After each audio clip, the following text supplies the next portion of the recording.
In this topic, we will be recalling concepts of algebra. We have the PEMDAS rule, properties of equality, and basic rules of algebra. To start with, let's have the PEMDAS rule. In here, we will be following 4 simple steps. Step number 1, we have to simplify everything first inside the grouping symbols, such as your parentheses, your brackets, and our curly braces. The parentheses, brackets, and curly braces are what we call grouping symbols. They are used to show which operations should be done first. Our parentheses is the innermost operations. Therefore, we have to do this first. Next level are the brackets. So this will be the second, and then the outermost level, which is the last. You always solve from the inside going to the outside. That means parentheses come first, brackets are bigger, and braces are the biggest. Let us try this example. So in this, we will be starting with the parentheses. So we have to write first 4 plus, we have here 6 minus 2. And then we have to do the first or the innermost grouping, which is the parentheses. So we have here 2 plus 1. And we have here 2 plus 1 is equivalent to 3. And then we will be doing the next level. So the next level is our bracket. So we will be performing the operations inside our bracket. So that will leave us with 4 plus 6 minus 3 is equivalent to 3. And then we have our braces. And lastly, we will be performing the operation inside our brace. And then this is equivalent to 4 plus 3, which is equal to 7. So this is how are we going to simplify our equation with grouping symbols. Next, we have the step number 2. Okay, so for step number 2, we will then simplify exponential expressions. What are exponential expressions? So just a short review from your high school days. These are, or exponential expressions includes powers and roots. We have here your exponential expressions come before the multiplication, division, and your addition and subtraction. So every time you will be seeing exponential expressions, you will have to perform them first. We have from your high school, just for a review, exponent. So exponent is the number, the small number written above. Okay, so this tells us how many times to multiply. And then we have the base. The base is the big number being multiplied. And the power is actually the whole expression. So for example, we have 2 raised to 5. Okay, so our base is your 2. Our exponent is 5. Okay, and to get our power or value, that means we have to multiply 2 5 times. So we have 2 times 2 times 2 times 2 times 2. So we have 2 times 2 is 4, times 2 is 8, times 2 is 16, times 2 we have 32. So 2 raised to 5 is equal to 32. There are also what we call roots. Roots are fractional exponent. So for example, we have 16 raised to 1/2 is equivalent to square root of 16. So square root of 16 is equivalent to 4. Or we can also make use of a cube root. So a cube root of 27 is equivalent to 3. So every time you see exponential expressions in our equation, we have to perform them first. Okay? So for example, we have here, you have to do first inside the parentheses, like what we did earlier. So we have 2 raised to 3 plus, we have to perform this one. So 3 squared, so that means we have to multiply 3 2 times. Okay, so that means 3 times 3. So that will give us 9. And then we only have the brackets. We have already got rid of our parentheses, but we still have our exponential expression here. So what do we mean by 2 raised to 3? So that is 2 times 2 times 2. So we have 4 times 2 is equivalent to 8. So we have here 8 plus 9. Then we can simplify, and this is equivalent to 17. So step number 2, we have to simplify exponential expressions. Now, let's go to step number 3. So what are we going to do?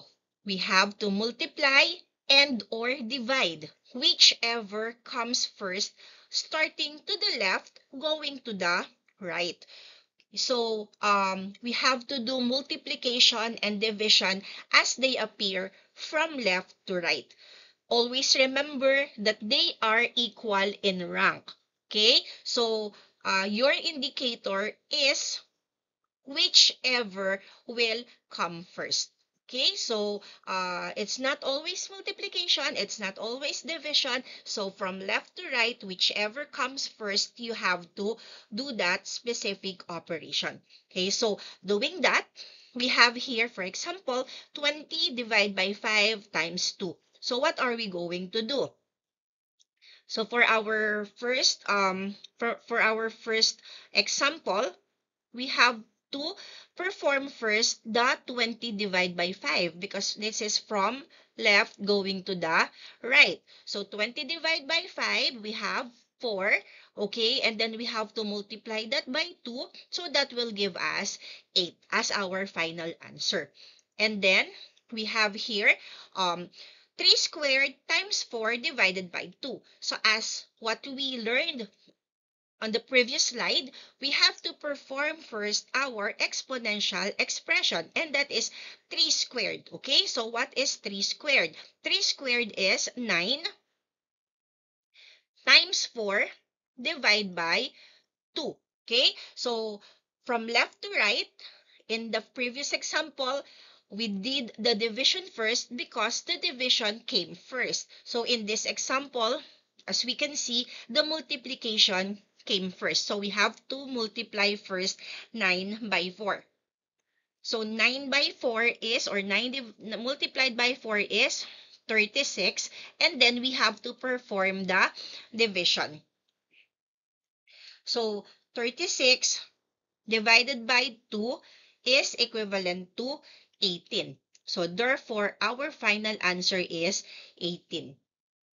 Okay, and then lastly, so this is now the combination of our 3 steps. Okay, so what are we going to do? First, we will try solving the innermost operation. So the innermost operation is the one inside your parentheses. So this will become 6 times 4 divided by 2 times 1, we have 2. Okay? Following the parentheses, we have to, although we have 6 times 4 here, but we still have our groupings. So we still have to perform first the operation inside the grouping. So we will be having here, you always write equal to the left side, okay, so that it shows that you are still performing on that specific equation. So that will give you 6 times. To get rid of the parent of the brackets, okay, so we will be performing the operation inside. So 4 divided by 2, so that will give us 2. And then we are left with our last grouping, which are the braces. So 6 times 2, we will have now your final answer, which is equal to 12. Okay, so we're done with the parentheses or the groupings, we're done with the exponent, and we're done with the multiplication and division. Okay, so you already have an idea what will be our fourth and last step. For our last step, step number 4, we have the addition and the subtraction operation. Okay, so we're done with the groupings, we're done with the exponential expressions, we're done with the multiplication and division. Finally, we are now going to perform your addition and subtraction. And as a rule, addition and subtractions are equal in rank.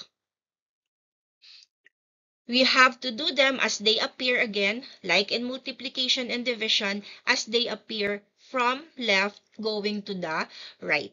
Okay, so to start with here, we have to perform first your 15 plus 7. So that will give you 22. And then you have to subtract it by 4. So 22 minus 4, that will give us 18. Okay, next we have here, so we perform from left to right. This time, we will subtract first 50 and 20. So that will give you 30 plus 5. So therefore, we have our final answer, which is equivalent to 35. Next,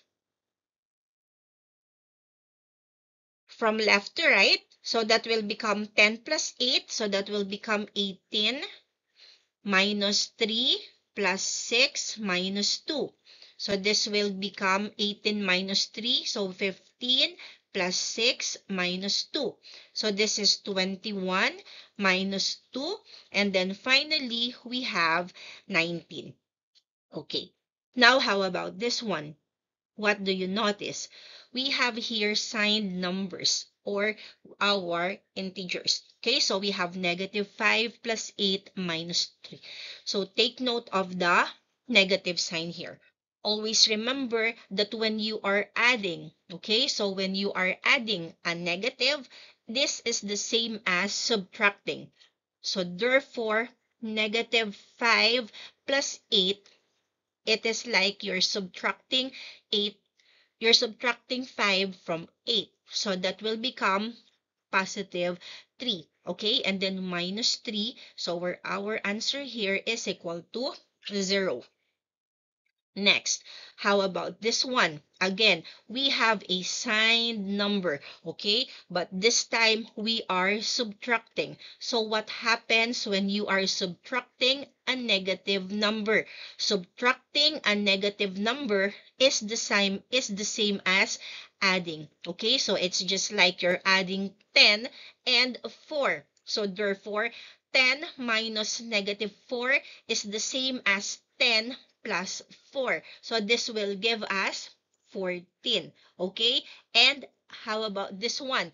Again, we are adding a negative number. So adding a negative number is the same as subtracting. So 14 plus negative 6 is the same as 14 minus negative 6. So that will give us, so this is the same as 14 minus 6. So this will give us an answer equivalent to 8. Okay, so this is how we do the PEMDAS rule. So the PEMDAS rule again, we have to do the groupings, we have to do the exponential expressions, and then followed by the multiplication and division, whichever comes first from left to right. And finally, we have the addition and subtraction, whatever comes first from left to right.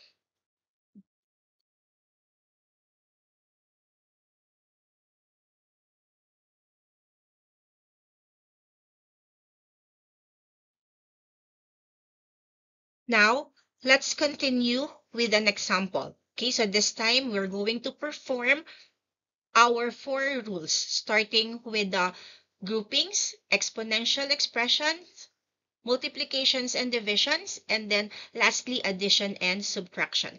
Okay, so for the first rule, we have to do first the innermost grouping.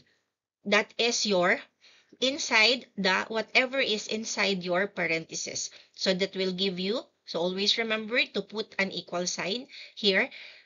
So we have here 5 plus, you have 2 times. Okay, so you can also use the dot to represent your multiplication symbol.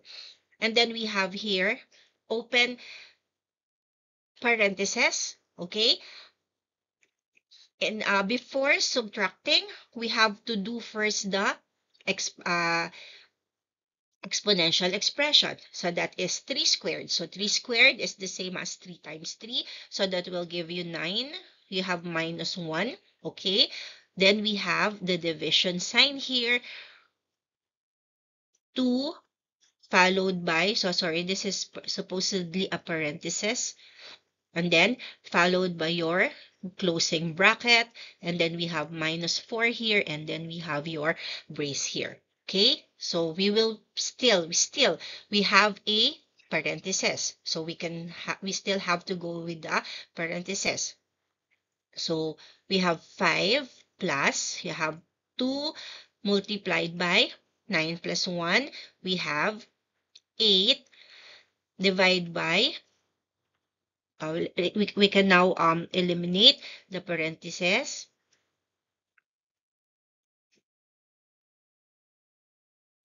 And then we have to close your bracket here, minus 4, and when we have the braces. So we don't have your parentheses anymore, but we still have your bracket. So we will perform the operation inside your parentheses. Okay, so that will become 5 plus, we have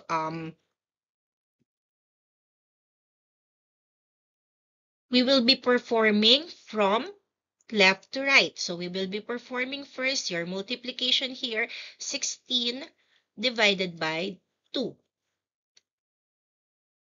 Okay, then we have here again, let's copy, 5 plus. We have only one operation here, so this is 16 divided by 2. So what we're going to do, we can now remove the bracket. So this is equivalent to 8, okay, minus 4.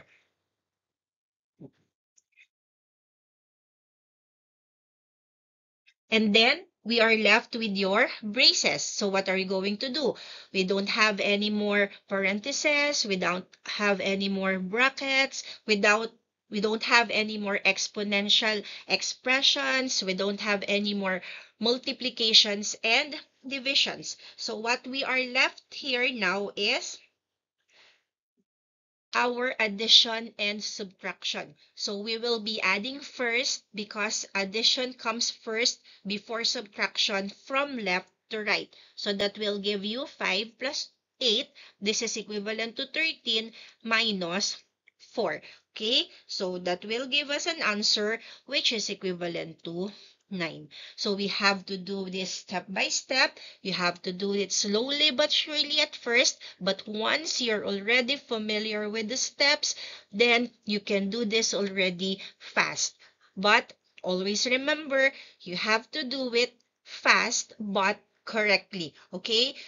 So it's good, it's always nice to do it correct and fast, but it's okay if you're slower at first, but by practice, okay, by consistently practicing, you can do this correctly. So very easy. Just remember your PEMDAS, okay? So you can try this.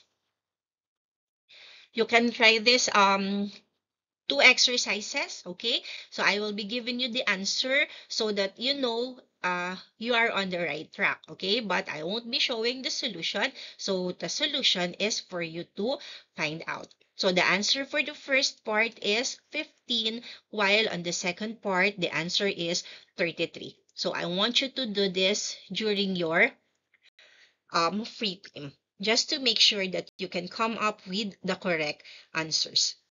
Now, following the PEMDAS rule, we have the properties of equality.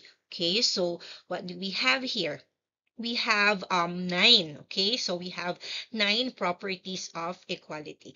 We have here first the reflexive property. So what do we mean by the reflexive property? A is equal to A. So what does that mean? So any number or expression is equal to itself. So for example, 7 is equal to 7.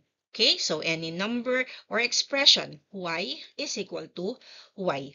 Okay, next is the symmetric property. Okay, so what do we mean by symmetric property? If we have A is equal to B, then B is equal to A. Okay, so if one number equals another, then the order can be reversed. Okay, so for example, if X is equal to 12, then 12 is also equal to X. So therefore, if any number equals another, their order can be reversed.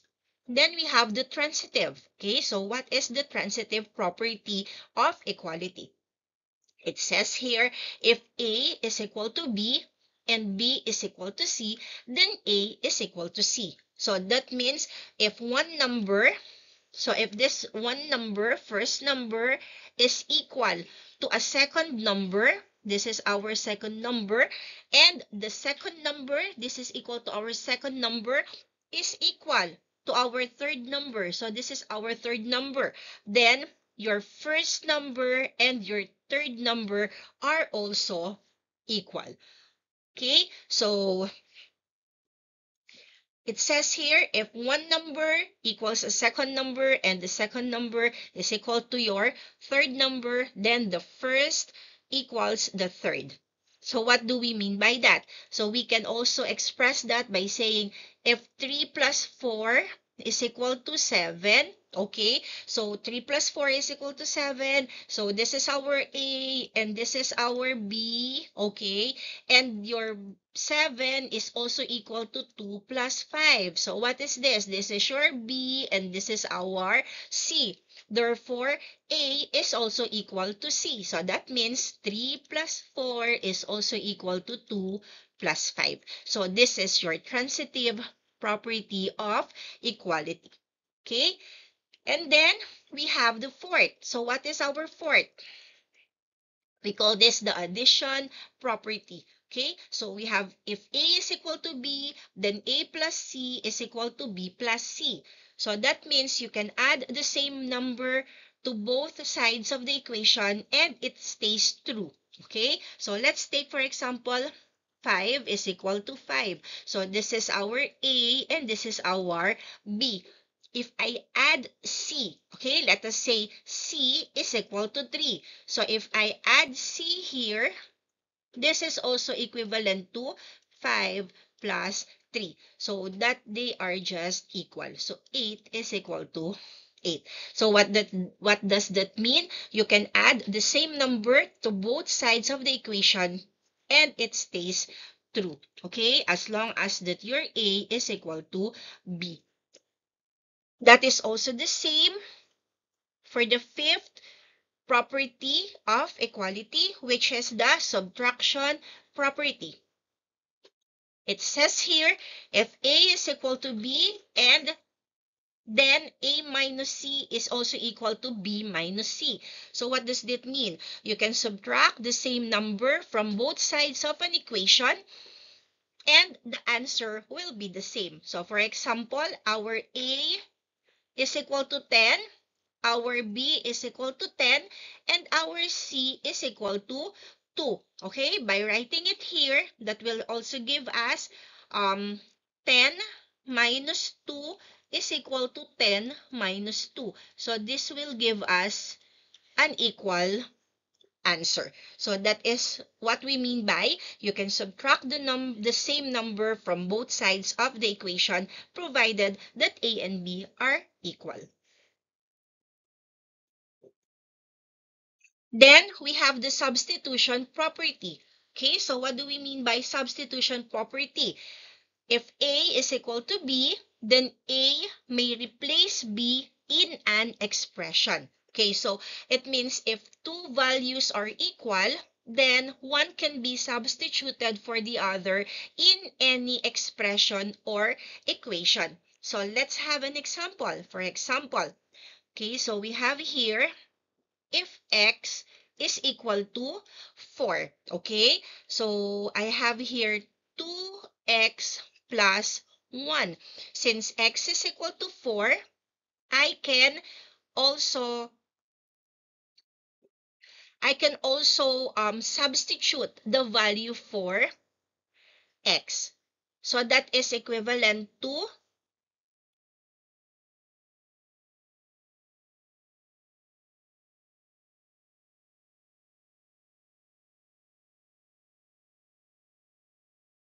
for example, if x is equal to 4 and I have here 2x plus 1, I can substitute the value of x, which is equivalent to 4. So this is also the same as 2 times 4 plus 1. So therefore, I have here 8 plus 1. So this is equivalent to 9. So if x is equal to 4, you can substitute that value, which is equivalent to 4. Okay? So that is what we mean by the substitution property of equality. Following that, we have the multiplication property. So in the multiplication property, it says here that when A is equal to B, then A multiplied by C is also equal to B multiplied by C. So just like in addition and subtraction, you can multiply both sides of an equation by the same number. Okay, so and the product will be the same. For example, if A is equal to 6 and B is equal to 6, and we have a third number, let's say it's equal to 4, so therefore 6 times 4 is equal to 6 times 4. So this is equivalent to 24. They are equal. Okay, so the same is true with the division property. So in the division property, you can divide both of an equation by the same non-zero number. Okay, so take note that if A is equal to B, then A divided by C is equal to B divided by C. Provided, okay, so you can divide both of an equation by the same non-zero, okay, provided that C here is not equal to 0. So let us say 12. Okay, so for example, A is equal to 6, B is equal to, for example, A is equal to 6, B is equal to 6, and let us say we have C which is equal to 3. So that will give us 6 divided by 3 is equal to 6 divided by 3. So this is valid. This will give you 2, which is equal to 2 because our C is not equal to 0. Okay, therefore, that is considered as correct. Okay, so don't forget that. Now, last property is the cancellation property. Okay, so we have here both for addition and subtraction. We have for the first, for the addition part, if A plus C is equal to B plus C, then A is equal to B. So what do we mean by that? We can cancel out your C. So if we remove C, therefore, that will leave us with A is equal to B. Okay, so cancellation property. And what can we do? So how do we cancel C? So we can cancel C by subtracting. Okay, so by subtracting the value of C from both sides of the equation. So for example, we have 4 plus 2 is equal to 4 plus 2. So this is our A, this is our B, and this is our C. So if we cancel your 2 here, so how do you cancel your 2? We'll just have to subtract 2 from both sides of our equation. So 2 minus 2 is equal to 0, 2 minus 2 is equal to 0. That will leave us with 4 minus 4. Okay, the same is true with the multiplication. For example, you have A and C. So let us say this is our A and this is our C. So if I multiply 4 multiplied by 2, so that is also equal to 4 multiplied by 2. How do I cancel? How can I cancel? By dividing out the value. So if I divide both sides of the equation by 2, that means I canceled it out. So that will give you 4 is equal to 4.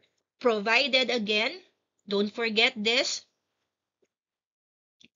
C should not be equal to 0. Okay? So basically, the cancellation property is just a practical application of the subtractive and the division property of equality. Okay? So by removing using subtraction or simplifying using division, it makes your equation simpler. Okay, so it makes your equation simpler simply by removing common factors. Okay, so those are the 9 properties of equality.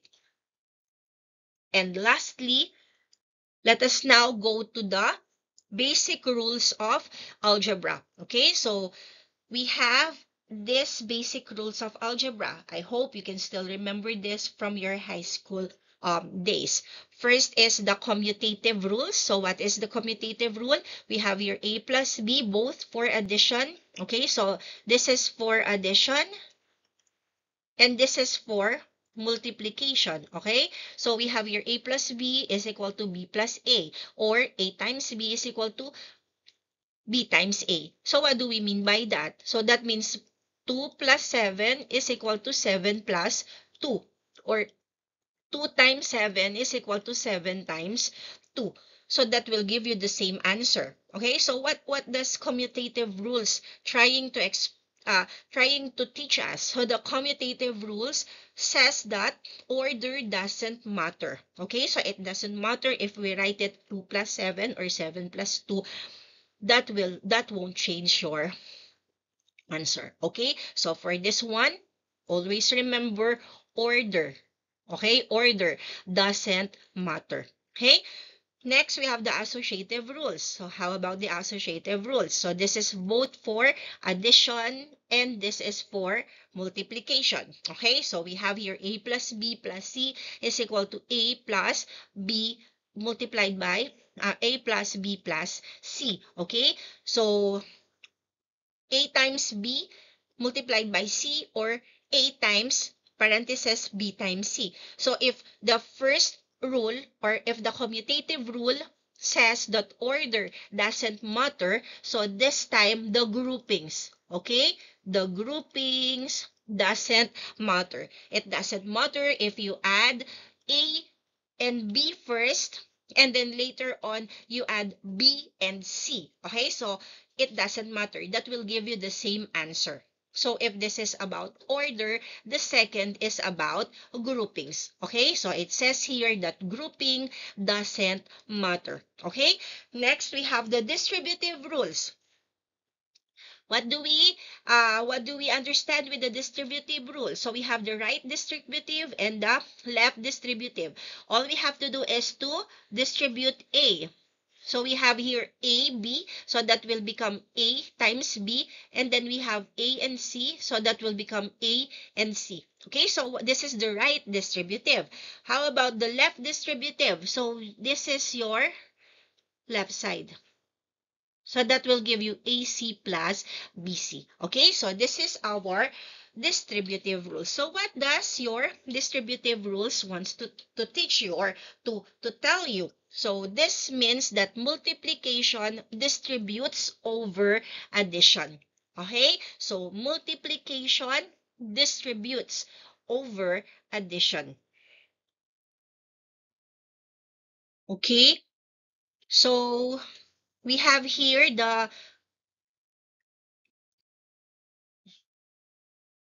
For the last slide, we have here identity rules. Okay, so what do we mean by identity rules? We have additive identity. Okay, so every number adding 0 to a number doesn't change a number. Or in the multiplicative identity, multiplying by 1 doesn't change a number. Okay, so we have the additive and the multiplicative identity. Adding 0 doesn't change a number, or multiplying by 1 doesn't change your number. Inverse rule. Okay, so inverse rule, you have an additive inverse. That means every number has an opposite. Okay, has an opposite that sums to 0. So what do we mean by that? For example, we have 5 plus negative 5, that will give us 0. Okay, so 100 plus negative 100, that will give us 0. Okay, so every number has its opposite that always sums to 0. So what is the opposite of 5? It's negative 5. What is the opposite of 100? It is equal to 100. And if you negative 100, and if you add them, the sum is always equal to 0. Now, for the multiplicative inverse, it says here every non-zero has a reciprocal that multiplies to 1. So we have here a times 1 all over a. So what is 1 all over a? 1 all over a is what we can recall is your reciprocal. Okay? So for example, 5. What is the reciprocal of 5? It is 1 all over 5. So if you multiply every non-zero to its reciprocal, your answer is equivalent to 1. What is the reciprocal of 100? So it is 1 all over 100. So this is equivalent to 1. However, we have an important condition that that number is not equivalent to 0. Okay? So any number, or we can say every non-zero number, has a reciprocal that multiplies to 1. Lastly, we have the zero rules, okay, which is a times 0 is equal to 0. So any number which is multiplied by 0 will always be equal to 0. And I just like to add something here, okay? So we have, as you can see, we have seen several conditions stating that a or any number being placed at the denominator should not be equal to 0. So why is that? Okay, because any number divided by 0 is always undefined. Okay, so we cannot have a denominator which is equal to 0, because your answer will become undefined. Okay, so these are the basic rules of algebra. So I hope you understand those different topics. Okay, so the PEMDAS, the properties, okay, and the basic rules of algebra, because all of them, these are just review, and at the same time, these are all important in our next topic, which are equations. Okay, so our next topic is about systems of linear and nonlinear equations, and you have to review all of these concepts, because this will be a great help. Okay, this will be a great help for you in proceeding to our next topic. Okay, so have a nice day, and thank you for listening. Okay, bye.